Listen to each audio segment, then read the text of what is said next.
Welkom by vanaand se huisgeloof Bybelstudie. Hierdie week gesels ons oor Jesus as die koning van die konings. En hierdie gedagte kom vanuit 'n gedeelte wat ons lees in Openbaring 19. In Openbaring 19 van vers 11 af, dan skryf Johannes oor hierdie visioen wat hy het van Jesus as die ruiter op die wit perd. Dit laat ons dadelik dink aan daardie bekende liedjie van Juanita Du Plessis waar sy sê, ons koning kom. En dan lees ons hierdie volgende paar verse van vers 11 af. Lees dit saam met my. Toe het ek gesien, die hemel is oop. Daar was 'n wit perd. Sy ruiter word die getroue en betroubare genoem. Met regverdigheid oordeel hy en voer hy oorlog. Sy oë het soos vuur gevlam en op sy kop was daar baie heerserskrone. Daar was 'n naam op hom geskrywe wat niemand anders ken nie, net hy self. Hy het klere aangetree wat met bloed deurweek was, en sy naam is die Woord van God. Die leers in die hemel het op wit perde agter hom aangery. Hulle het fyn, helder wit klere aangetree. Uit sy mond het daar 'n skerp swaard uitgekom om die nasies mee te tref. En hy sal hulle met 'n ysterscepter regeer. Hy sal self die parskyp trap vir die wyn van die toorn en die oordeel van God die Almagtige. En op sy klere, by sy heupe, was daar 'n naam geskrywe, die Koning van die konings en die Here van die heersers. In hierdie gedeelte raak ons bewus van hierdie waarheid waaroor ons hierdie hele reeks oor Jesus mekaar herhaaldelik herinner. En dit is dat Jesus, wat ons ken as liewe Jesus van kinds af, inderdaad liewe Jesus is, maar dat liewe Jesus sterk en almagtig is.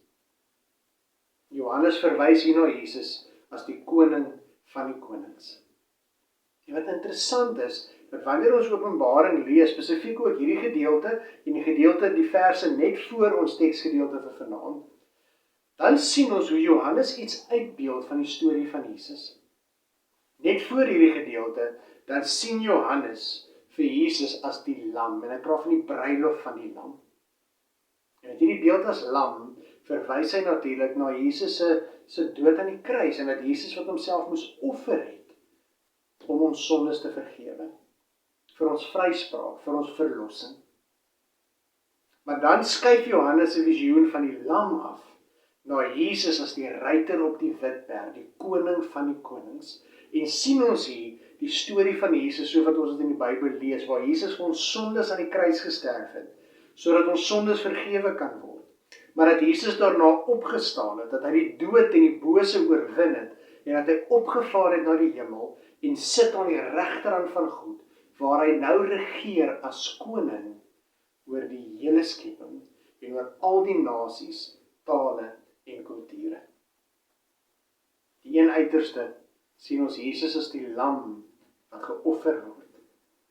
Maar die uitkoms van Jesus se offer, die uitkoms van Jesus se gehoorsaamheid tot aan die dood, is die feit dat Jesus nou die naam bo alle name het, en dat hy regeer as koning, en dat die oorwinning aan hom behoort. Johannes skryf op 'n stadium hiervan, dat sy klere met bloed deurweek is, en hier is nie Jesus se bloed aan die kruis nie, hier is 'n simboliese uitbeelding van die bloed van Jesus se vyande wat oorwin is. 'n Simboliese beeld. Ons moet onthou, dit wat ons in Openbaring lees, is alles simboliese beelde met simboliese betekenis. En hierdeur wil Johannes vir ons uitbeeld dat die oorwinning behoort aan Jesus. Jesus is die een wat nou oordeel. Jesus is die een wat regspraak lewer. Jesus is die een wat 'n uitspraak lewer oor sy vyande, oor die bose, oor elkeen wat nie in hom glo nie en hulle rug op hom gedraai het nie. En elkeen wat kinders van die Here vervolg en beledig en benadeel. Jesus is die een wat oordeel oor wat reg en verkeerd is, en die finale regspraak behoort aan hom, want hy is koning. Saam met dit is hier ook vir ons herinnering dat ons koning is die een wat in beheer is. Ons koning is die een wat regeer. Ons koning sit in die troonkamer van die Vader en regeer oor die hele skepping, ook oor elke een van ons se lewe. Johannes bedoel nie hierdie woorde om vir ons as gelowiges bang te maak nie. So dikwels lees ons hierdie visioene in Openbaring en omdat ons dit nie verstaan nie, maak hierdie beeld ons eintlik bang. Maar ons moet onthou, die boek Openbaring is juis geskryf aan gelowiges terwyl hulle swaar kry, terwyl hulle vervolg word as gevolg van hulle geloof in Jesus, terwyl hulle gemartel word, terwyl hulle beledig word, terwyl hulle doodgemaak word deur Rome en ander nasies van daardie tye, net op grond van hulle geloof in Jesus. En Johannes skryf die boek Openbaring om hierdie gelowiges te bemoedig, deur vir hulle hoop te gee. En daarom is daar vir my en jou, wat vandag ook lewe in 'n wêreld wat gebroken is. Vir my en jou wat ook in hierdie lewe moeilikheid ervaar, uitdagings beleef, seer kry, vervolg word dikwels ter wille van ons geloof. Vir ons is hierdie woorde ook bedoel om ons te bemoedig, of ons hoop te gee. Waarin word ons hoop gevind? In die feit dat ons lewe in die hande van die koning van die konings is. En dat ons koning Jesus regeer. Ons hoop word daarin gevind dat die prys van ons sondes betaal is. Die dood is reeds oorwin en die ewige lewe is die geskenk van elkeen van ons wat in Jesus glo en hom dien. En daarmee saam is ons lewe in die hande van die koning van die konings en die Here van die heersers. Die Almagtige, die een wat regeer, en die een wat beloof om vir my en jou te sorg, vir my en jou te beskerm, vir my en jou te veg, en die belofte aan ons gee, dat ek en jy in hierdie wêreld kan lewe, met die wete dat ons veg nie vir oorwinning nie, maar ons leef vanuit sy oorwinning, wat reeds behaal is.